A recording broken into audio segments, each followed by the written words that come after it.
Hello दोस्तों, आप सभी दोस्तों का बहुत बहुत स्वागत है हमारे इस नए वीडियो में। दोस्तों, सुधांशु भैया आप लोग के सामने लेके आए हैं छंद की क्लास। आप लोग के सामने लेके आए हैं जो कि यूपी बोर्ड के एग्जाम में बहुत बार ये मेरे भाई पूछा जाता है क्वेश्चन। ठीक है कि छंद कितने प्रकार के होते हैं और जो दोहा, रोला और सोरठा है, ये छंद हमारे एग्जाम में बहुत बार पूछे जाते हैं। ठीक है, तो आज हम इन्हीं सबको पढ़ने वाले हैं।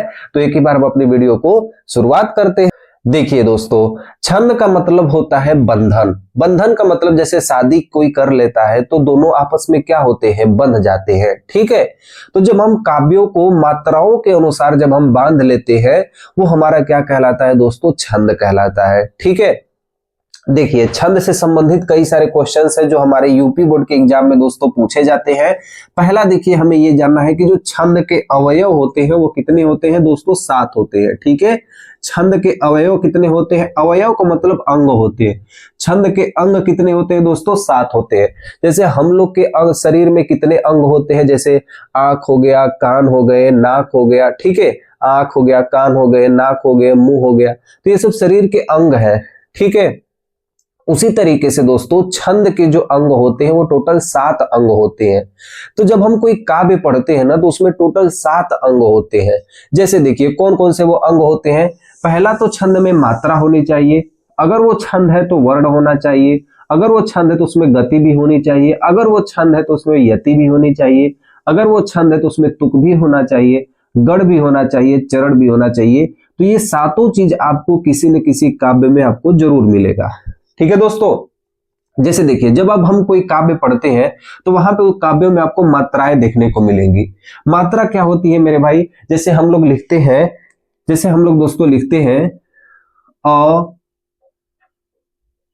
ई, उ, ठीक है, बड़ी ई। तो इसी मात्रा के अनुसार हम चीजों को लिखते हैं। जैसे अ के जगह हम इसको लिख सकते हैं क, ई के जगह हम छोटा की, उ की जगह हम छोटा कु, और ई की जगह हम छोटा की, बड़ी वाली की, ऐसे हम लिखते हैं। ठीक है दोस्तों, तो हम क्या करते हैं दोस्तों, ये जो क आपको दिखाई दे रहा है, ये आपको जो क दिखाई दे रहा है, इसमें आपको क्या क्या छिपा हुआ है, ये आपको तोड़ोगे तो ऐसे बनेगा क धन अ। ठीक है, तो मात्राओं से मेरे भाई क्या मिलकर बना हुआ होता है, वर्ण बना होता है। इन मात्राओं से मिलकर क्या बना होता है दोस्तों, वर्ण बना होता है। तो इन्हीं सब मात्राओं से हम क्या मिलाते हैं दोस्तों, वर्ण को बनाते हैं। ठीक है, तो ये बात दोस्तों आप लोग ध्यान देना कि किसी भी काव्य को जब आप पढ़ोगे तो उसमें जरूर आपको मात्राएं देखने को मिलेंगी। जैसे हमारे सामने एक एग्जांपल है कि रहीमन पानी राखिए, बिन पानी सब सून, पानी गए न उबरे, मोती मानुष चून। ठीक है दोस्तों, इसमें देखो मात्राएं कहाँ कहाँ पे है। देखो ह पे ई की मात्रा है, न पे बड़ी ई की मात्रा है, ख पे छोटी ई की मात्रा है, ब पे छोटी ई की मात्रा है, न पे बड़ी ई की मात्रा है, स पे बड़ा ऊ का मात्रा है। तो ये सब मात्राएं आपको इसमें जरूर आपको दिख रही होंगी। ठीक है दोस्तों, अगला देखिए, पहला तो हमें क्या दिख गया, मात्रा हमको दिख गई छंद के अंग में। दूसरा, मात्राओं से मिलकर हमारे सामने क्या मिलकर बना होता है दोस्तों, वर्ण मिलकर बना होता है। ठीक है, अब इन वर्णों को दोस्तों हम 2 प्रकार से बांटते हैं। एक हम लघु वर्ण कहते हैं, इसको हम 1 गिनते हैं। एक हम दीर्घ वर्ण जानते हैं, जिसको हम 2 गिनते हैं। ठीक है, दीर्घ वर्ण को हम वर्तुल भी कहते हैं, ये बात आप लोग ध्यान रखना। तो वर्ण को हम 2 प्रकार से गिनते हैं, एक लघु गिनते हैं, एक दीर्घ गिनते हैं। तो जैसे देखिए यहाँ पे जो वर्ण होते हैं इनको हम किस तरीके से लिखते हैं। ठीक है, मैं ये वर्ण के बारे में बता रहा हूं। तो वर्ण को हम 2 तरीकों से लिखते हैं, एक लघु वर्ण, ठीक है, जिसे हम 1 गिनते हैं, और एक हमारे पास दीर्घ वर्ण या इसी को वर्तुल कहते हैं दोस्तों, और इसे हम 2 गिनते हैं। ठीक है, देखिए दोस्तों लघु वर्ण में कौन कौन से वर्ण आते हैं, अ आता है, ई आता है, उ आता है, और दोस्तों ऋषि आते हैं। ठीक है, और बाकी सब, ठीक है, बाकी सब में जैसे क्या हो गया दोस्तों, आ हो गया, ठीक है, ई हो गया, ठीक है, बड़ा ऊ हो गया दोस्तों, ए हो गया, ठीक है दोस्तों, ए हो गया, ओ हो गया, ठीक है, अ हो गया, और उसके बाद अंग हो गया, और उसके बाद दोस्तों अह हो गया। तो ये सब जितनी आपको मात्राएं दिखाई दे रही हैं, इन सब में हम किसका उपयोग करते हैं, दीर्घ का उपयोग करते हैं, इन 2 का उपयोग करते हैं। ठीक है, चलिए अगला देखिए गति होती है। तो जब हम कोई काव्य पढ़ते हैं ना तो उसको हम एक गति से पढ़ते हैं। जैसे देखिए ये हमारे पास कोई एक काव्य है तो इसको हम कोई ना कोई गति से पढ़ेंगे। जैसे देखिए इसको आप एक बार पढ़ के देखिए तो आप कहोगे रहीमन पानी राखिए बिन पानी सब सून, पानी गए न उभरे मोती मानुष चून। ठीक है, और इसकी यदि कोई गति बहुत तेजी से अगर बढ़ा दे तो वो कहेगा रहीमन पानी राखिए बिन पानी सब सून, पानी गए न उभरे मोती मानुष चून। तो मेरे भाई हम काव्यों को, जो ये काव्य आपको दिखाई दे रहे हैं, इन काव्यों को हम कई गतियों से पढ़ते हैं। ठीक है, कोई इस काव्य को गाना गा के पढ़ता है, कोई इस काव्य को आराम से पढ़ता है। तो काव्यों को भी पढ़ने की अपनी अपनी कोई ना कोई गति होती है, एक लय होती है। ठीक है, चलिए तो हम देखो दोस्तों, हम यहाँ पे क्या हो गया, हमने गति को क्या कर लिया, पढ़ लिया। ठीक है, ये अवयव होते हैं, छंद के अंग होते हैं, ये हमें जानना होता है। अगर ये हम जान जाएंगे तभी हम रोला और सोरठा को दोस्तों अच्छी तरीके से समझ पाएंगे। ठीक है दोस्तों, देखिए आगे हम लोग को पढ़ना है यति क्या होती है। यति का मतलब होता है विराम। ठीक है, तो जब हम काव्यों को पढ़ते हैं और कहीं कहीं पे हमें रुकावट आ जाती है, कहीं कहीं पे हमें रुकना होता है, तो वहां पे हम क्या करते हैं, विराम लगा देते हैं। ठीक है, तो जैसे ही हम काव्य को पढ़ते गए और जहां हमें रुकावट का महसूस हुआ वहां पे हम क्या लगा देते हैं, विराम लगा देते हैं। फिर देखो यहाँ पे पूरा खत्म हो गया ये काव्य। फिर देखो यहाँ से पढ़ना स्टार्ट किए पंक्ति को और यहाँ पे हमें रुकावट महसूस हुआ, इसलिए हम यहाँ पे क्या लगा दिए, कामा लगा दिए और इसके बाद हम पूरा खत्म कर दिए। तो जब भी हम कोई काव्य पढ़ते हैं और हमें जब रुकावट की एहसास होती है, वहां पे रुकने की एहसास होती है, तो वहां पे हम क्या लगाते हैं दोस्तों, यति यानी विराम लगाते हैं। क्या लगाते हैं दोस्तों, यति यानी विराम लगाते हैं। ठीक है, देखो तुक क्या होते हैं, पहले तुक को ध्यान से समझना। हर एक चरण के अंत में कुछ ऐसे शब्द होते हैं जो आपस में मिलते जुलते रहते हैं। तो देखो यहाँ पे सून है, यहाँ पर चून है। ठीक है, यहाँ पर सून है, यहाँ पर चून है, तो आपस में मिल रहे कि नहीं, सून और चून, सून और चून। तो आपके बुक में जितने भी काव्य होंगे, ठीक है, आपके बुक में जितने भी काव्य होंगे, आप एक बार जाके काव्यों को देखिएगा, जो उसके अंत के, जो आपको ये चरण के अंत में जो आपको दिखाई दे रहे हैं, ये कहीं ना कहीं ये मिलते जुलते रहते हैं। ये जो चरण के अंत में दिखाई दे रहे हैं दोस्तों, ये कहीं ना कहीं क्या होते हैं, मिलते जुलते रहते हैं। तो ये दोस्तों क्या हो गया, हमारे पास तुक हो गया। ठीक है, आगे देखिए अगला चीज हमारे पास है गढ़। ठीक है, ये क्लास 10th में नहीं पूछा जाता है, ये क्लास 12th में पूछा जाता है। इसकी एक ट्रिक होती है यमाता, राजभान, सलगा। इसके 3 नामों को हम लोग प्रयोग करते हैं, जैसे यमाता, मातारा, ताराज, राजभा, जभान, भानस, नसल, सलगा। टोटल कितने गढ़ होते हैं दोस्तों, गढ़ों की संख्या टोटल 8 होती है। आप यहीं पे ब्रैकेट में लिख लेना, इससे ज्यादा आपके एग्जाम में नहीं पूछा जाता है, क्योंकि ये गढ़ आपके एग्जाम में नहीं पूछा जाता है। ठीक है, चरण क्या होते हैं दोस्तों, चरण का मतलब हर एक काव्य जब आप पढ़ोगे तो उसमें एक पंक्ति होती है और उसी पंक्ति को हम लोग क्या कहते हैं, चरण कहते हैं। या इसको आसान भाषा में समझने के लिए कहा जाए तो कामा से पहले दोस्तों एक चरण होता है, कामा के बाद दोस्तों एक चरण होता है। ठीक है दोस्तों, देखिए कामा से पहले एक चरण हम यहाँ पे आपको बता देते हैं। जैसे देखो कामा है तो कामा से पहले ये जो इतना आपको लाइन दिखाई दे रही है, हमारा एक चरण हो गया, और कामा के बाद आपको दिखाई दे रहा है ये कितना चरण हो गया दोस्तों, 2 चरण हो गया। ठीक है, अब यहाँ पे देखो, अब कामा से पहले मेरे भाई एक चरण हो गया तो इसको हम कहेंगे ये तीसरा चरण है, और कामा के बाद दोस्तों जो आपको चरण दिखाई देगा वो आपका कौन सा चरण होगा, चौथा चरण होगा। तो इस तरीके से हम चरणों की संख्या निकालते हैं कि कामा से पहले एक चरण, कामा के बाद एक चरण। ठीक है दोस्तों, तो ये हमने अभी तक क्या सीखा, अभी तक हम बेसिक नॉलेज सीख रहे हैं कि छंद होता क्या है। ठीक है, छंद के कितने अवयव होते हैं, टोटल 7 होते हैं। छंद कितने प्रकार के होते हैं, 3 प्रकार के होते हैं।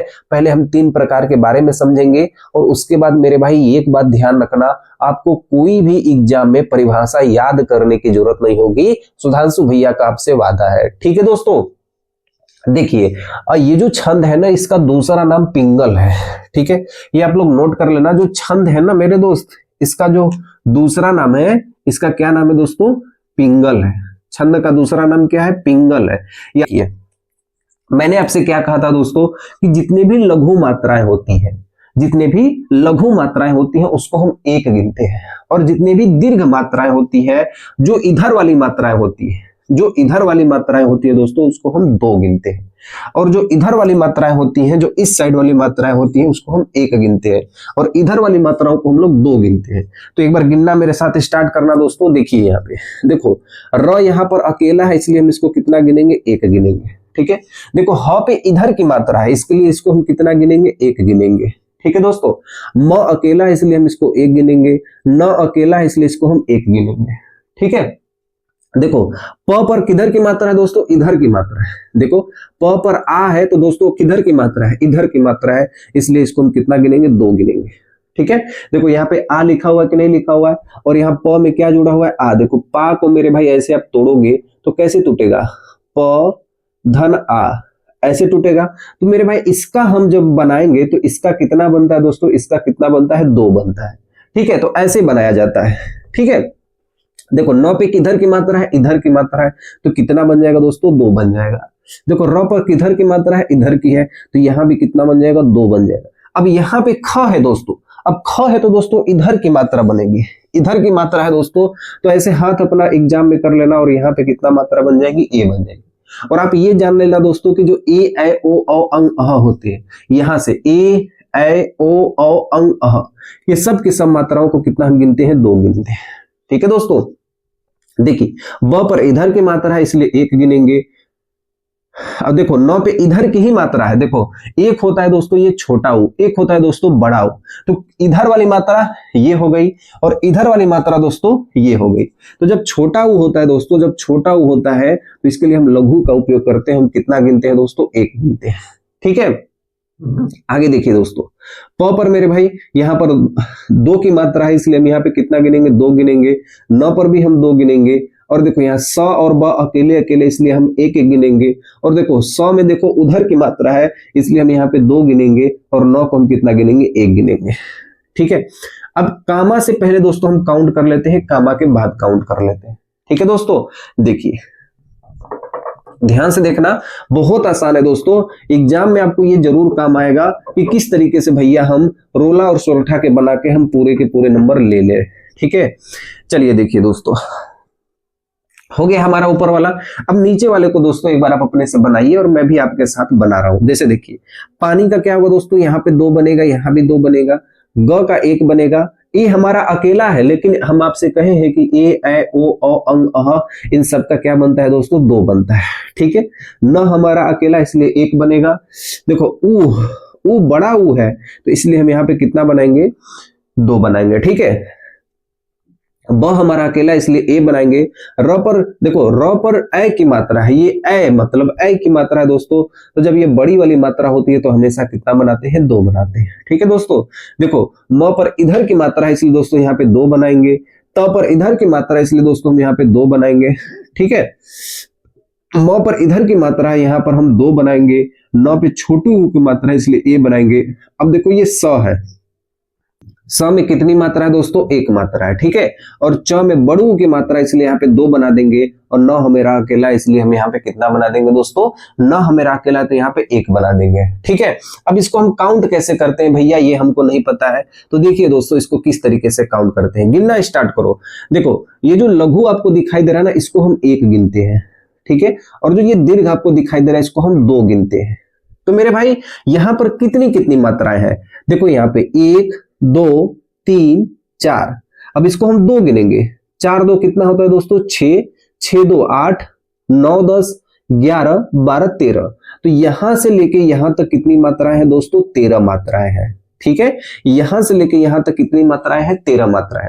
अब इसको हम गिनना काउंट करते हैं, 1 2 3 4 5 6 7 8 9 10 11। तो यहां से लेके यहां तक कितनी मात्राएं हैं दोस्तों, ये टोटल 11 मात्राएं हैं। ठीक है, अगला देखिए दोस्तों, 2 2 4 5 6 7 8 9 10 11 12 13। तो दोस्तों यहां से यहां तक जो मात्राएं वो कितनी है दोस्तों, 13 मात्राएं हैं। ठीक है, आगे देखिए 2 2 4 2 6 7 8 9 10 11। तो यहां से लेके यहां तक कितनी मात्राएं हैं, 11 मात्राएं। और याद रखना दोस्तों, ये अब किस तरीके से हम इसको पहचान सकते हैं, जब भी देखो दोस्तों 13 11 और 13 11 बनता है तो उसे हम क्या कहते हैं, दोहा कहते हैं। उसे हम क्या कहते हैं दोस्तों, दोहा कहते हैं। दोहा कैसे कहते हैं कि यदि पहले और तीसरे चरण में, पहला, दूसरा, तीसरा, चौथा, पहले और तीसरे चरण में यदि 13-13 मात्राएं हो और दूसरे और चौथे में यदि 11-11 मात्राएं हो तो उसे हम क्या कहते हैं, दोहा कहते हैं। तो मैं आपको बताऊंगा कि किस तरीके से आप इसके परिभाषा को लिख सकते हो, बस आपको ये तरीका बताया हूं दोस्तों कि किस तरीके से हम इसके नामों को बनाते हैं। ठीक है, अब इतना आसान लग रहा है कि नहीं आपको, कितना आसान लग रहा है दोस्तों आपको ये समझने के बाद। तो इसी तरीके से हम जो आपके एग्जाम में पूछा जाता है बस हम उसी को पढ़ने वाले हैं। ठीक है, देखिए दोस्तों, तो यहाँ पे एक बार रिवाइज कर लीजिए। छंद के अवयव कितने होते हैं, 7 होते हैं। जैसे मनुष्य के कई सारे अंग और अवयव होते हैं, उसी तरह छंद के भी अवयव होते हैं। छंद का मतलब एक प्रकार से होता है बंधन, मतलब जब भी हम कोई काव्य पढ़ते हैं तो किसी न किसी बंधन के द्वारा वो काव्य जुड़े हुए होते हैं आपस में। छंद के कितने प्रकार होते हैं, टोटल 3 प्रकार होते हैं। छंद का जो दूसरा नाम होता है दोस्तों उसे हम क्या कहते हैं, पिंगल कहते हैं। ठीक है, क्यों कहते हैं, क्योंकि एक ऋग्वेद में पिंगल शास्त्र के नाम की बुक थी और वहां से हमने छंद शास्त्र को लिया था। ठीक है, आगे देखिए मात्रा क्या होती है। जैसे जो छोटी छोटी मात्राएं होती है दोस्तों उसे हम मात्रा कहते हैं। देखो वर्ण किसे कहते हैं, मात्राओं से मिलकर क्या बना हुआ होता है, वर्ण बना होता है, जिसे हम 2 भागों में बांटे हैं, लघु और दीर्घ वर्ण। ठीक है, लघु को हम लोग 1 गिनते हैं, दीर्घ को हम लोग 2 गिनते हैं। और लघु वर्ण दोस्तों जो ये आपको दिखाई दे रहा है इसे हम 1 गिनते हैं, और इधर की जितनी मात्राएं होती है, इधर की जितनी मात्राएं होती है उसको हम 1 गिनते हैं, इधर की जितनी मात्राएं होती है उसे हम 2 गिनते हैं। ठीक है दोस्तों, गति का मतलब काव्य को पढ़ने के लय को गति कहते हैं। काव्य में कहीं हमें आराम करना हो तो वहां पे विराम लग जाता है। चरणों के अंत में कुछ मिलते जुलते शब्द होते हैं, इसे हम तुक कहते हैं। और गढ़ मेरे भाई ये 8 होते हैं और इसका ट्रिक होती है यह माता राजमान सलगा होती है। चरण कितने होते हैं, प्रत्येक पंक्ति में कामा से पहले जो आपको दिखाई देते हैं ये चरण होते हैं। ये क्या होते हैं दोस्तों, चरण होते हैं। अब इतना चीज दोस्तों आपको किसी भी काव्य में आपको मिल जाएगा, कोई भी काव्य आप देखोगे आपको इतना चीज आपको मिल जाएगा। अब मुद्दा यह है कि हमारे एग्जाम में जो यूपी बोर्ड का एग्जाम है उसमें कौन कौन से छंद पूछे जाते हैं उसको हम पढ़ लेते हैं, और जो ट्रिक होती है इसकी उसको भी हम पढ़ लेते हैं। ठीक है दोस्तों, देखिए ये जो आपको पीछे ट्रिक मैं आपको बनाया हूं ना, सिर्फ एक ट्रिक से दोस्तों, सिर्फ एक ट्रिक से आप पूरे के पूरे छंद में पूरा का पूरा नंबर आप ले सकते हो। चाहे आप मेरे भाई 11 में आप अपना एग्जाम दो, चाहे आप क्लास 12th में अपना एग्जाम दो, चाहे आप कक्षा 10वीं में अपना एग्जाम दो। ठीक है दोस्तों, देखो हमने आपसे क्या कहा था कि जो छंद के भेद होते हैं वो कितने प्रकार के होते हैं दोस्तों, 3 प्रकार के होते हैं, मात्रिक छंद, वार्णिक छंद, मुक्तक छंद। लेकिन हमें मात्रिक छंद पढ़ना है। ठीक है दोस्तों, तो मात्रिक छंद 3 प्रकार के होते हैं, एक सम मात्रिक, एक अर्ध सम मात्रिक, एक विषम मात्रिक। तो हम जब गणित पढ़ते हैं तो उसमें सम विषम पढ़ते हैं कि नहीं, तो आप बोलोगे हाँ भैया हम गणित में सम विषम पढ़ते हैं। तो सम का मतलब क्या होता है दोस्तों, सम का मतलब होता है कि जो सम वाली संख्या, जैसे 12 हो गई, 16 हो गए, 24 हो गए, 26 हो गए, 28 हो गए, 30 हो गए और ये 31 मान लो छोड़ के बाकी सब संख्या क्या है, सम संख्या है।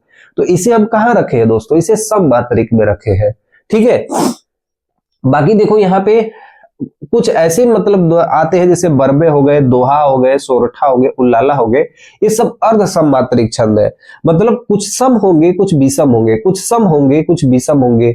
जोड़ने पर दोस्तों कभी सम आ जाएंगे, कभी विषम आ जाएंगे। 13-11 जोड़ोगे तो 24 आ जाएगा, और 11-13 जोड़ोगे तो 24 आ जाएगा, और यहाँ 15-13 जोड़ोगे तो दोस्तों 28 आ जाएगा। तो जोड़ने पर सम आ जाते थे और ऐसे मेरे भाई विषम रहते थे, तो इसे हम कहते थे अर्ध सम मात्रिक छंद।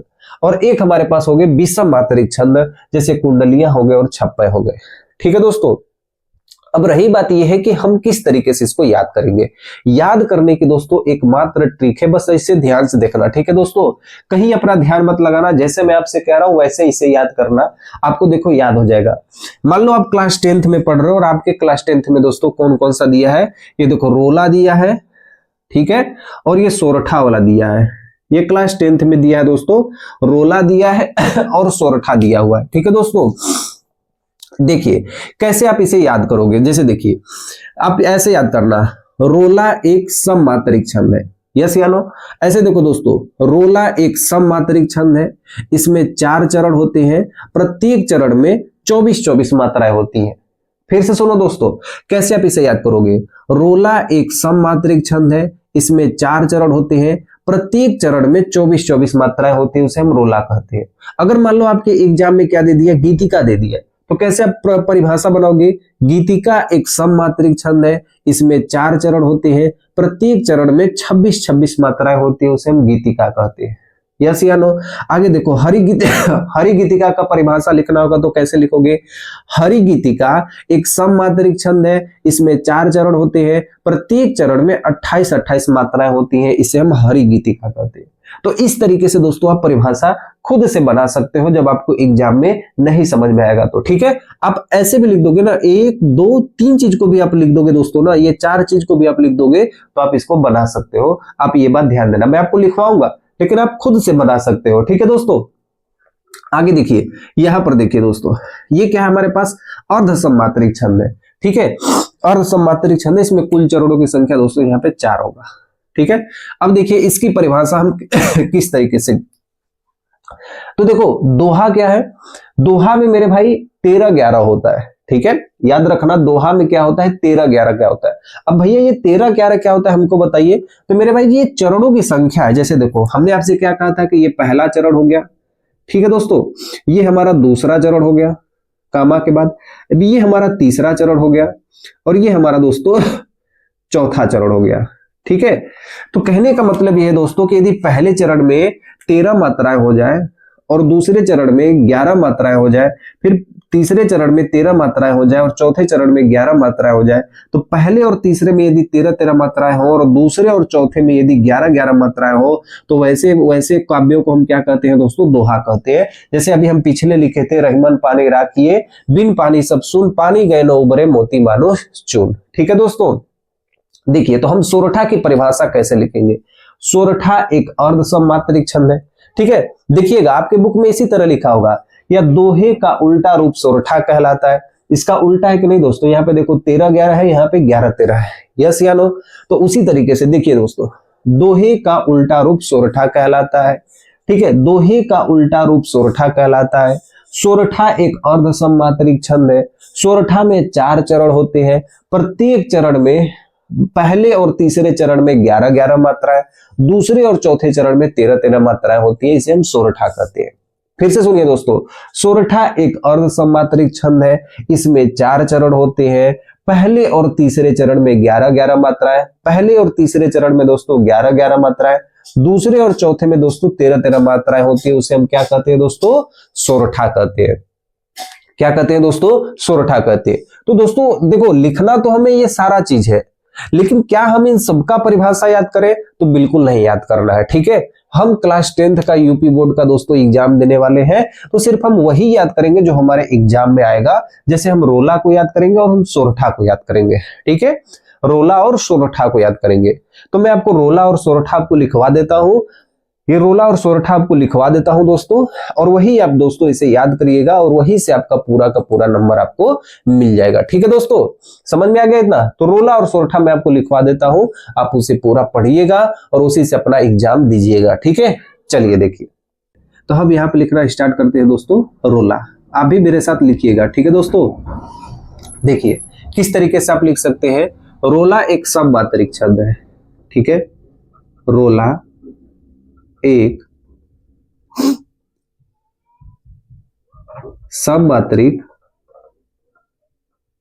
छंद है। रोला एक सममात्रिक छंद है। ठीक है, इसमें 4 चरण होते हैं, इसमें 4 चरण होते हैं। ठीक है, इसमें 4 चरण होते हैं, प्रत्येक चरण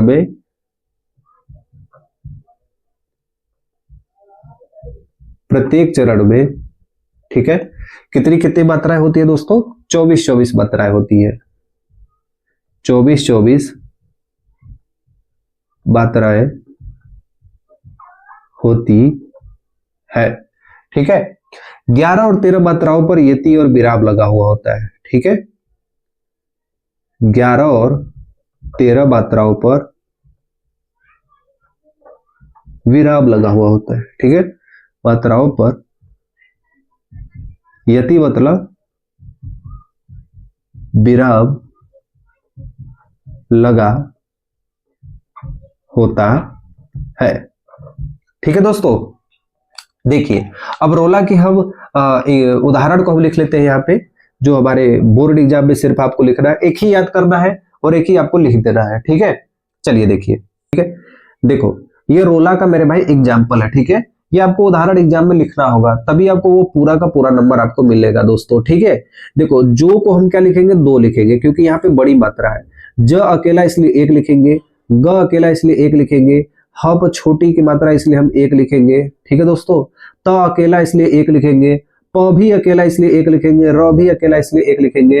देखो प में र जुड़ा हुआ है और यहाँ पे आ की मात्रा इसलिए हम यहाँ पे कितना लिखेंगे, 2 लिखेंगे। अन अकेला इसलिए 1 लिखेंगे, न छोटा इसलिए 1 लिखेंगे, छ पे बड़ा का मात्रा इसलिए दोस्तों 2 लिखेंगे, ये दोनों अकेले इसलिए 1-1 लिखेंगे। और यहाँ पे है दोस्तों यहाँ पे 2 लिखेंगे। कर पाता में देखो यहाँ पे 1-1 लिखेंगे, पाता में दोस्तों हम यहाँ पे 2-2 लिखेंगे। अब सबको जोड़ दो, 2 1 3 1 4 1 5 1 6 1 7 1 8 2 10 1 11 12 13 14 15 16 17 18 19 20 21 22 23 24। कितनी मात्राएं आ गई दोस्तों, 24 मात्राएं आ गई। अब इसमें भी हम करके दिखाते हैं आपको। 1 हो गया, 1 हो गया, 2 हो गया, 1 हो गया, 1 हो गया, 2 हो गया, 1 हो गया, 2 हो गया, यहाँ पे 2 हो गया, 1 हो गया, 1 हो गया, 1 हो गया, 2 हो गया, 1 हो गया, 1 हो गया, 2 हो गया, 2 हो गया। सबको गिन देते हैं। 1 2 3 4 5 6 7 8 9 10 11 12 13 14 15 16 17 18 19 20 21 22 23 24। टोटल कितना आ गया दोस्तों, 24 मात्राएं आ गई। और बहुत आसान आपको उदाहरण लिखवाया हूं, कोई कंफ्यूजन नहीं होगा दोस्तों। जो जगहित पर प्राण निछावर है कर पाता, जिसका तन है लोकहित में लग जाता, जिसका तन है किसी लोकहित में लग जाता। ठीक है, तो ये दोस्तों हम क्या लिखवाए, आपको रोला लिखवाए हैं। अब इसके बाद हम आपको सोरठा लिखवा देते हैं। सोरठा दोस्तों, रोला और सोरठा आपके यूपी बोर्ड के एग्जाम में पूछा जाता है, तो सोरठा और रोला दोस्तों हम आपको लिखवा देते हैं। ठीक है, चलिए ये सोरठा हो गया दोस्तों, रोला हो गया। अब हम सोरठा को लिखवा देते हैं। अगला हेडिंग आप लोग लगाइए सोरठा का। ठीक है दोस्तों, लिखिए। ठीक है, आप इसको 2 तरीकों से लिख सकते हो दोस्तों। या तो आप कह सकते हो कि दोहे का उल्टा रूप सोरठा कहलाता है, या आप डायरेक्ट आप लिख सकते हो, दोनों आप लिख सकते हो। लेकिन आप इसको अच्छा लिखना चाहते हो दोस्तों, तो आप इसी तरह लिखना। ठीक है, दोहे का उल्टा रूप सोरठा कहलाता है। दोहे का उल्टा रूप क्या कहलाता है दोस्तों, सोरठा कहलाता है। ठीक है, यह एक अर्ध सममात्रिक छंद है। यह एक अर्ध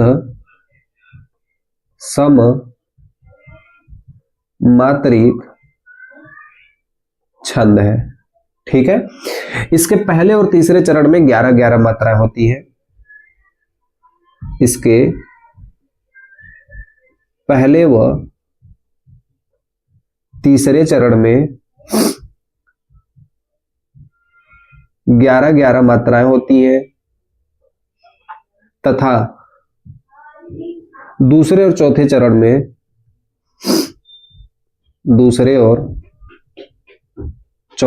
में